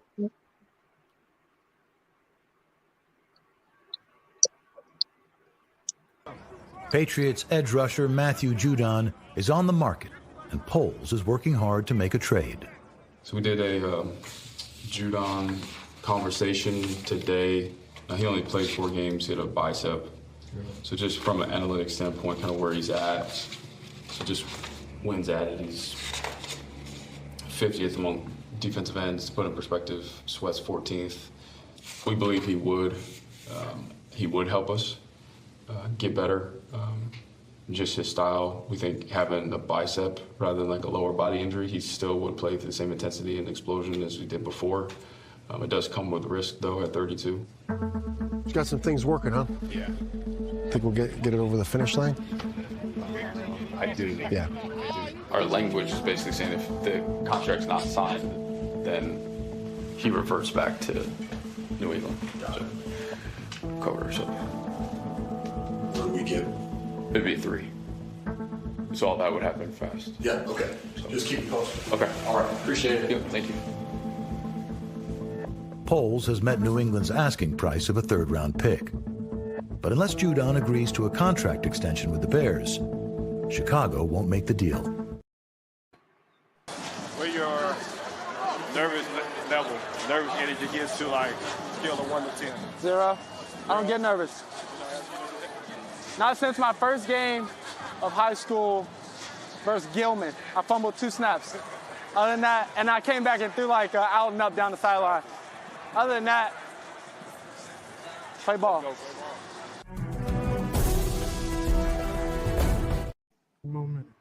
Yeah, I guess some gun that wear skirts and high heels wouldn't get nervous in public. Let's be careful we don't get canceled. All right. There you go. Let's be careful we don't get canceled. So, okay, we just saw the Bears won again Thursday night, undefeated preseason. We know it doesn't mean they're going to the Super Bowl or anything, but for you personally, and I'm gonna start with, I'm gonna let Kevo get it out. I'm gonna let Kevo go and get it out of his system. Did going undefeated in the preseason, or from what you saw, I know you watched some of the games. What does it tell you anything about this team going into this season? I don't think the undefeated part says anything, because I remember Detroit was undefeated and lost damn near every regular season game before. Bears was undefeated 2 years ago. And only won 3 games. But like, let me put my objective hat on. Like I said, the Bears improved the roster. They will be better this year. I don't think the undefeated means anything, because Kansas City ain't won a game, and we know damn well Kansas City gonna be there at the end. So I don't base it on records. But I will say the Bears will be better. They have to be with the moves they made. Their defense tight. Like I always say, they locked up key positions at their defense. They've improved the offense. They're going to be better. But I wouldn't base it on records. I wouldn't go off they records, because like I say, Kansas City ain't won a game. They not tripping. So not off records, but you could tell the team will be better this year. I'll give you that. DY, did you learn anything from the Bears this preseason?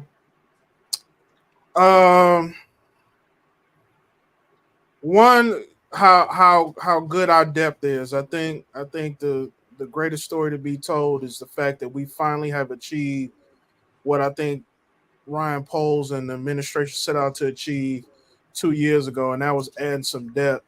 Beyond that, and I'll take this back really to the overall Hard Knocks as a whole, how unentertaining this team is and how mild sauce they are.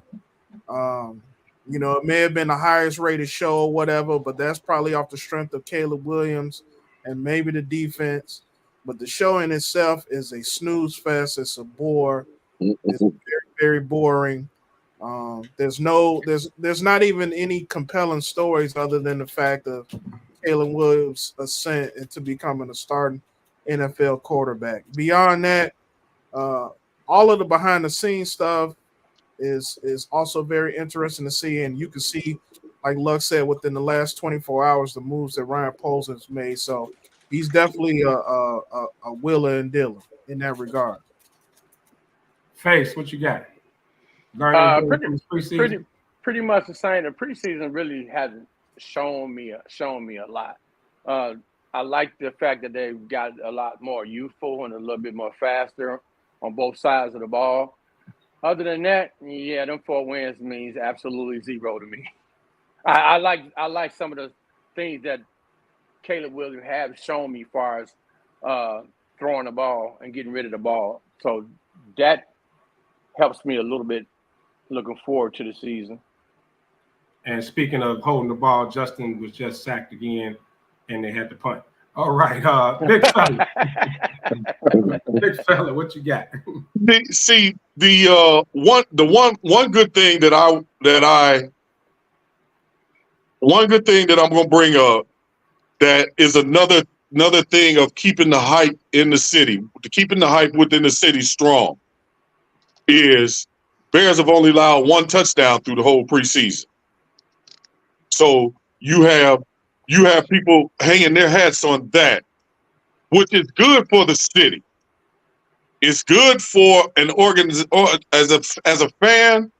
You walking around with that moxie, and like I said, and I'm hearing different people from different countries or whatever. Everybody's talking. I don't care what color you are. They're talking about the Bears. You from Chicago? Hey, the Bears. Look what your Bears are doing. And the people just last night, some people didn't check to the hotel. They from Australia, and I was talking to them. Hey, the Bears are looking good, huh? Y'all from Australia? What the hell y'all know about Bears? But worldwide. Hey, House, you had on the Bears shirt? Huh? Did you have on the Bears shirt? No, sir. Oh, okay. No, sir. Carry on. No, sir.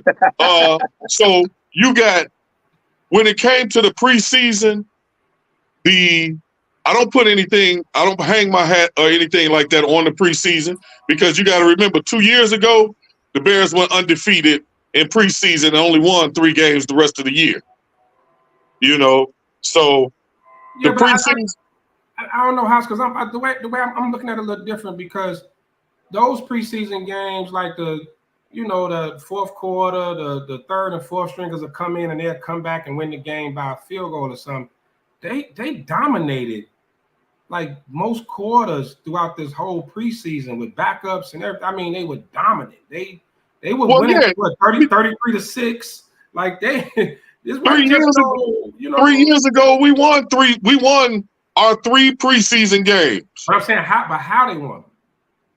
We ain't talking about the fourth string quarterback coming in and taking us on a late drive and a field goal. Like, they're dominating the starters on other teams, even though there's a short span. And the backups our backups look more dominant than the other team's backups. I think it speaks to the depth. Didn't I say that? Bajan is the best backup quarterback in the league right now. Prove me wrong. I will say this about Tyson. I got to go down the rosters, but I can't. Yeah, but I will say this about Bajan. that dude put in some work this offseason. Yes, sir. He got bigger. He got bigger, and he seems to have command of this new, and it's a new offense. He seems to have command of it. Yes. Well, like, you know, the system, I give you that. Supposed to be. He looks good. But see, I'm thinking Bajan has probably been talking to somebody saying, stay ready. And this ain't no knock on Caleb. Y'all know this ain't no knock on Caleb, but he's still a rookie. Mm-hmm. And if he does go in there and shit the bed, now you got to bring Bajan in. If Caleb goes in, knock on wood, it doesn't hurt, and get hurt, you know, you got to bring Bajan in. So Bajan has to stay ready. And yeah, you're right. And if he does get ready this time, I'm thinking he's looking at it like, all right, if I get in, quarterback get hurt for 4 games, I'm finna win all 4 of these games. I'm finna make it hard for them to say you're back on the bench, son. And that was a question I was asking Sean. You can jump in on this too. How comfortable are you if Caleb got nicked up and had to sit for a few games, like Justin did last year? Bajan had to come in for those 4 games as an undrafted rookie. Looking at him in his preseason, in the offseason, his preseason, how comfortable are you if he had to come in for a few games this year? Go ahead, Sean. Bajan? Oh man, I'm real comfortable. Mm-hmm. Watch his feet. He ain't got happy feet. That's it. He's calm. He's cool. He's collected. He's got better receivers. He's got an upgraded offensive line, even though we're still in flux right now. Man, if he goes down, I had no problem. Hell, he went 2-2 last year with a crappy offensive line and only DJ Moore and Darnell Mooney. Well, he was throwing 5-yard passes up and down the field last year, but carry on. I agree, but nonetheless, he managed the game last year. He managed the game well. But no, he's not going to lose the game. He may not win it, but he's not going to lose it. But it was games last year. We got a better defense now, don't we? Yep. Last year, he showed he had what it took to go in there and be a quarterback. He yes, had sir. Composure and stuff like that. He wasn't just out there throwing the ball, turning the ball over and stuff. He was making great passes. But he had turnovers, but it's still like he managed the game, and he's more. I feel he's more comfortable now. I feel he's got a lot more confidence now. He's definitely a lot more sure in his receivers. He's got 3 stud receivers, 2 stud tight ends, a stud running back. I think I'm real I have no problem if he has to do the same thing 4 games like he did last year. I'm looking at 3, depending on when in the season. I'm looking at 3-1. 2-2 would be the worst for me. But I agree. He can get you through a couple games. He ain't gonna just go out there and start turning the ball. Like he'll get you through. He can be a bridge and get you through a couple games. Yeah. Hey, do y'all think arm looks stronger this year? He threw some of the passes that he couldn't make last year. He definitely got strong. His arm looked a lot stronger. He's more precise, a little bit more precise. He's a little bit more polished. He's a year into an NFL offseason program. He's got that. You know what I mean? So yeah. Would you take? Would y'all take? And this is a new offense. Remember, everybody at the same level on that offense. This is a brand new offense. It's not new. It's very similar. It's just different terminology, and some. I mean, there's some differences. Don't get me wrong, but the majority of it, a lot of it's going to be the same. So it's just the terminology he's got to use. So that you add that into that could be another reason why he's so comfortable and so relaxed, because he's very familiar with this from last year. He just had to learn a different terminology. I'm a big Tyson Bagent fan. I'm not putting him in Canton by any stretch. I think he could have a career like Chase Daniel. I think he can go. I hope his first 4 or 5 years are with the Bears. All right, but he can go from team to team to team, because if he stays with the Bears 4 or 5 years, all right, there's gonna be other teams that want him after if the Bears don't re-sign him. And I hope this kid from West Virginia, the backwoods of West Virginia, is able to stay in the league for a while. The kid's good. I think he's a great backup player and who's a more than serviceable and above average backup quarterback. Who's better, Bajan or Purdy? Purdy's more. I go Purdy, man. You gotta say Purdy. I'll tell you what. If you give Bajan what Purdy has. Thank you. Hey, I'm telling you, see, hey, that's what I said. I think Bajan. Bajan is the best backup quarterback in the league right now. I'm telling you. Okay, with that being said, while I still got you here, Sean, we know a big problem last year was the play calling. Just from the little small sample size we've seen this preseason, how impressed are you with Shane Waldron's play calling? Because I'm impressed. I like the play calling. I'm very impressed with his play calling. Sean, how are you impressed with how Shane Waldron is calling the plays? How he's handling this offense? For the most part, yes. There's a couple parts that I have to take that. I have to say, take it with a grain of salt, because sometimes you might not want to show what you have because it's preseason. Like there's a couple times there was a 3rd and 1 in week 2 or 3 where 3 or 4 plays prior they used gave the Kari Blassie game the ball and he had like 6 or 8 yards. But then on 3rd and 1 you don't bring the fullback in and come downhill. You know what I mean? So and that he just may want to hold that. Not that that's a big crazy play or anything, but you just want to make maybe people forget about that down the line. So, but overall, I like it. I like it. I like his levels that he's putting in the plays. He's got a short, intermediate, deep route. I like it. I like it a lot. I'm really happy with it. I just can't wait for short yardage and getting a couple 2 tight end sets or 3 tight end sets, and you know what I mean. I'm looking forward to this guy. I'm happy with what I've seen to this point. Pat, have you watching the games? Have you impressed with Waldron as a play caller? So far, it's okay. I haven't had a chance. My work schedule keeps me from watching a lot of it, so I have been watching like the first couple of quarters, or at least one quarter. So far, it's been okay. I want to see I'm ready for the real season, though. See exactly how this goes. Big fella, you got a chance to check him out, or what you think? Yeah, you know what? I will say this. It was a bit more refreshing watching some of the play calling that he did make. It wasn't just straight up 52 dime. He had a little razzle dazzle here and there or whatever, and you need stuff like that to mix things up. We got backs that'll be able to run a 52 dimes, just blast right up the middle. But what about a decoy? What about something easy with a fake dive handoff, bootleg handoff to the, around the corner, something like that. So what I've seen so far, or whatever, the jury's still out. I want to see the playing to win as opposed to playing not to lose scenario. Yeah, I want to see that. Crunch time. I got you. Yep. Yeah. I want to see that. For me, I think one play one segment that really impressed me was in the Cincinnati game, home game. Caleb came out a little erratic. He's probably a little excited, trying to show off or whatever. Bad passes. When he did that end around with a doomsday, because the offense just went 3 and out, like 2-3 straight series, something like that. And that end around a doomsday that he ran about 15, 20 yards, and then you saw Caleb getting a rhythm. So I think his ability, to notice that and to try to get his quarterback, get a play to get him, get him going, kind of calm him down and get him going. That impressed me. That's something that I definitely didn't see with Getsy, getting a chance to get Justin in a rhythm. When Getsy had Justin, he would kind of just let him sink or swim. And the fact we didn't see no wide receiver screens made me happy. Lord have mercy, man. I said it last year.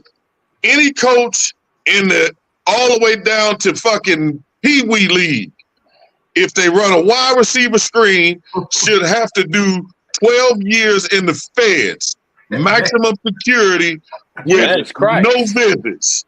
You gonna put them in jail? In the feds, maximum security where you can't even see your own mail. You got to read it on the screen. Sitting there as the ADX Florence. Hey, Kevin, that's a little extreme, don't you think? That's a little bit. That's an understatement. That wide receiver screen is by far the dumbest play. I hate that play. Man, every time it come on, man, I just want to punch somebody.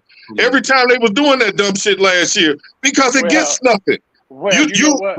The hold on, let me finish. Wait, let me finish this one, Pat. The wide receiver screen was good back in the day when your people weren't the defensive ends weren't running 440s and shit like that. Now you got 400-pound linemen blocking under 5 seconds. That wide receiver screen is man, you're gonna get somebody killed. Same way, I don't know if y'all remember the hook and ladder. Remember when we used to do the hook and ladder? Yeah. You know, I look at the wide receiver screen as the same as a hook and ladder. You're gonna get somebody killed. All right, guys, we got about 15 minutes, man, and I know Kev tired of our Bears talk, so we're gonna move on to let's have a little fun. These last 15 minutes, we're gonna do a segment called Smoker Ash. Smoker Ash, and this one I'm gonna dedicate this week to the rumor mill. All right, these rumors ridiculous, or is it something to them? So smoke it if you think there's something to it. Ash it if you think it's total bullshit. I got 3 rumors and the NBA involved. We're gonna jump a little in, talk a little quick NBA. So first rumor, Rich Paul in an interview said he pretty much killed a possible LeBron to Golden State last year rumor. I'm gonna start this one with Kev. You smoking it or ashing? Was it total bullshit or was it something to it? No, I'm gonna smoke that. It was something to it. Guess the reason he gave. He didn't want LeBron to have a label that Kevin Durant did from always switching teams, trying to win. Oh really? So, now he wants to do that? Yeah. So he said that's the reason he gave. That's the reason he gave. So he said he deaded it. He said he deaded it himself. He did it. That's the reason he gave. He didn't want LeBron to have that stigma. Well, Pat, you smoking the ash in that rumor. I'm gonna smoke it too. I don't know if that was the actual reason why he did it. What he said. It's not like that label wasn't already on him. The label was already on him of that Kevin Durant thing. So what's the difference? Say what the man said, bro. And that's why I said I ain't gonna say it wasn't. Big fella, you smoking the ash in that rumor. Dude, I'm thumping that son of a bitch all the way down the street. Because of the simple fact of Rich Paul on some bullshit. Because what are you talking about? You don't want him the Kevin Durant effect. Duh. He started the Kevin Durant effect. Golden State didn't want that LeBron circus coming up there. Golden State wants to try to rebuild a winning team. And they know that bullshit that LeBron is going to bring with him or whatever, trying to get people traded and all of that. Golden State didn't want no parts of that. So even though the rumor was put out there about LeBron going to Golden State is the one that cut that off at the knees, not punk-ass Rich Paul, goof ass. Well, I'm a ash it, and I'm with you on that house, and I don't think Golden State wanted the circus, but I'm also ash it because what was Golden State gonna send to LA for LeBron? Andrew Wiggins? Exactly. Like how would that trade even look? You know what I mean? Like who you gonna send? Draymond Green? Well, Draymond wouldn't win because LeBron friends, but like who were they gonna send? I didn't get that at all. They would have gave up all of their draft. They would have gave up all their draft capital. What y'all missing is LeBron had opted out and could have simply walked to Golden State had he wanted to. Well, that's true. That is true. Same way Durant went to Phoenix and all that. So that it is possible. All right. Yeah, but no, wait, hold on, Luck. That ain't true. That's not true. Because didn't LeBron opt out after they drafted Bronny? He had already opted out. He had already opted for a out. new contract. Yeah. I thought he opted out after the draft. No, he opted out before. He opted out before the draft. All right, my bad. I stand corrected. Carry on. Next rumor. Let's just segue right into it since it's all kind of connected. Steph has taken down Golden State stuff off his social media, all his social media, and there's this silly rumor out here, and I want to know if y'all smoking ash. I'm gonna tell you, I'm ashing the hell out of it. That Steph and LeBron then got so tight that Steph may want to go to the Lakers. Pat, smoke or ash it? What you think? I'm gonna ask that, man, because we know players do that all the time. They go through that little spurt where they take their teams and stuff off their social media, and nothing becomes of it, and then it's right back in. I'm gonna ask that, bro. Big fella, smoke or ash that?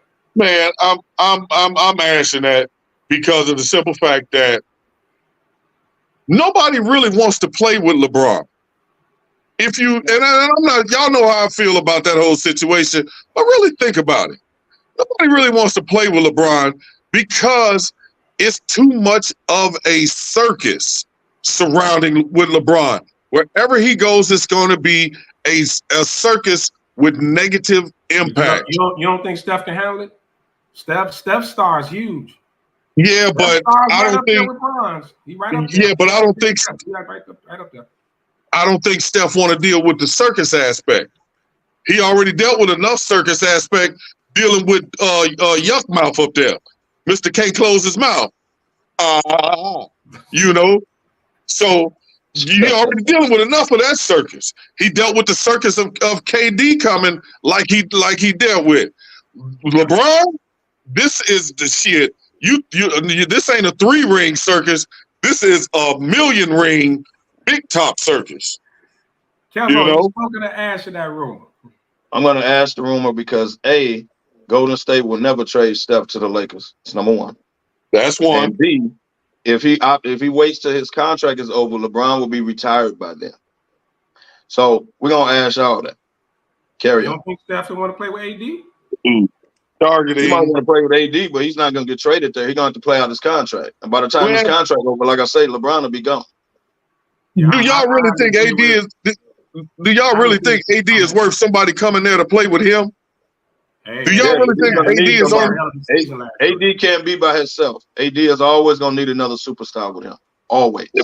Well, then, if he can't be by himself, then what damn good is he? You got to hold his hand everywhere you go. But I'm sorry. House, most bigs need a guard with them. You gotta have one. Like you need. He got the white boy. What's his name? Austin Reeves. Yeah. Austin Reeves ain't on Steph level. So when LeBron leaves, you think Austin Reeves and AD will do it? Never. No. Never. All right, I'm a Lakers fan. No better than that. Last smoke ash, real quick, and this is Chicago related. This is a crazy rumor. Michael Porter for Zach LaVine. Yes. Smoke or ash it, Kevo.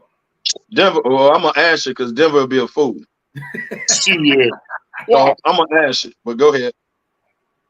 House. I'm smoking with 4 fingers. Hell yeah. And the reason why I say that is because Zach LaVine is a player Denver could use him right now in his particular role. Huh? How? In his particular. But Murray doesn't stay healthy. Murray got hurt in the playoffs. He wasn't healthy in that Dallas series. Hell no, he wasn't. Murray hurt every year. Zach LaVine will go up but when they both healthy, Kevo, when they're both healthy, Jamal Murray or Zach LaVine? Jamal Murray. That says it all right there. But I'm taking Zach LaVine.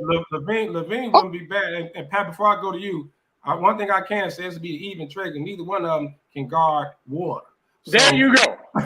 There you go. Well, I agree with you. Couldn't guard water with an M16 with a switch on it. And neither one of them seen a shot that they didn't like. So I agree with that. You smoking ash in that room. I'm gonna ask the rumor because I really don't see the benefit, like you said. They the same player to me. You know what I'm saying? Neither one of them actually plays defense. Both of them. Get rid of that contract. Zach LaVine, when the last time we seen him play? He be hurt. He stay hurt. 2 years ago. He stay hurt. And he hurt more than Michael Porter Jr. is. So I really Zach LaVine. I'm gonna ask because I don't see it.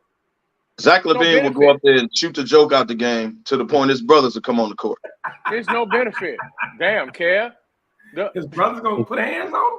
Yeah, because he's shooting the man, he's shooting the ball. Now y'all got to remember, Westbrook just got there. You gonna put Levine and Westbrook on the same team? Woo, yeah, I forgot Westbrook is on there.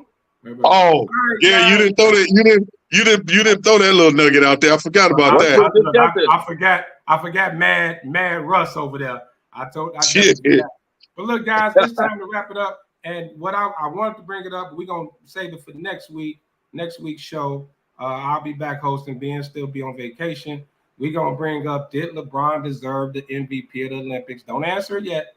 Hold it. I'm gonna put it in our Facebook group. I'm gonna put a poll up. He said don't answer, House. And we're gonna talk about it next week. So it's time to wrap it up. PG, give us your parting shots. Hey, man, I just want to say thank you for giving me the call, bro. You know my schedule has changed, and guess what?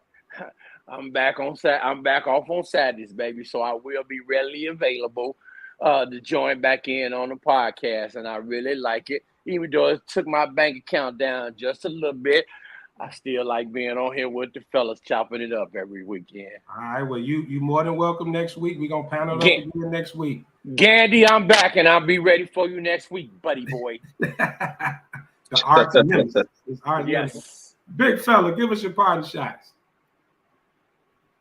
Hey, man, once again, I told y'all, hey, it's good to be back with the fellas, having a good time or whatever. I ain't got to pull up on the fellas no more, you know, because I can come on the screen now, you know. But hey, y'all got to remember, hey, we still got some seats available on the bus for Indianapolis, and you know we still got a bunch of stuff coming up. So y'all come on. We kind of slow dragging right now, y'all. So we need to push. Come on, get your behinds on this damn bus. I ain't gonna crash it. Party with the fellas. Kevo, parting shots. Thanks for tuning in, everybody. Enjoying the ride with us that we do every Saturday. Like they say, man, we got a bus going to Indy September 21st. Y'all come on out. Get on the bus with us. It's gonna be a hell of a ride. Me and TY will see to that. We got the first game September, what is that, 9th? And me too. I got it right? Hey. Waldo Lamone's. Oh, yeah, we got house driving. God bless us. But we got first Bears game in Waldo Lamone's, man. Y'all come on out. It's going to be a good time. SmokeFellas is hosting. Come on out. I know y'all hyped to watch Caleb Williams, so y'all come on out. It's going to be a good time. Yeah, and hey, like the fella said, man, a lot going on. Got a whole lot going on. September to remember. A lot going on with the fellas. September 8th, first Bear Smoking Madness, Eduardo Limon Cigars. And yes, surprise, surprise, surprise. We ain't giving away, but we're raffling off a nice TV for this one. Raffling off a nice TV for this first game. It's going to tailgate. We're going to have food. It's going to be a great time. 50-50 raffle. You already know cash prizes. We're going to have our strip cards like we always do. And, of course, you know, when Kev and House and Sly and everybody in the building, you're going to be entertained for the whole damn game. Now, if your ears are sensitive, you might not want to come. But if you can take it, come on out. It's going to be a great time. Also, like they said, the Bust to Indy, man, get your seats. We still got a few seats available. They are moving fast. People are jumping on. Quick day party, September 21st at Cosmo Nights. And then our watch party at S2 for the actual Bears game that Sunday before we come on back to Chicago. And One Smoke, One Love picnic, September 14th. September 4th, there you go. Put that out there, baby. September 14th, man. Last time in the park for the summer. Is that Hazelcrest Park District? Yes, sir. Hazelcrest Park District. We're gonna close out the summer, man. All the cigar groups. If y'all following everybody on social media, you'll see it out there. It's gonna be a great time. So, man, September, buckle up. It's your last week or two. You know, relax, have fun. But man, we back in it. And on that note, thank you again to our producer, the super back, Sean. Thank you once again. Yes, we'll sir. be back next week. And as we close out the show, where there's smoke, there's fellas, baby. Y'all be safe, man. Stay cool out there. Peace. Peace.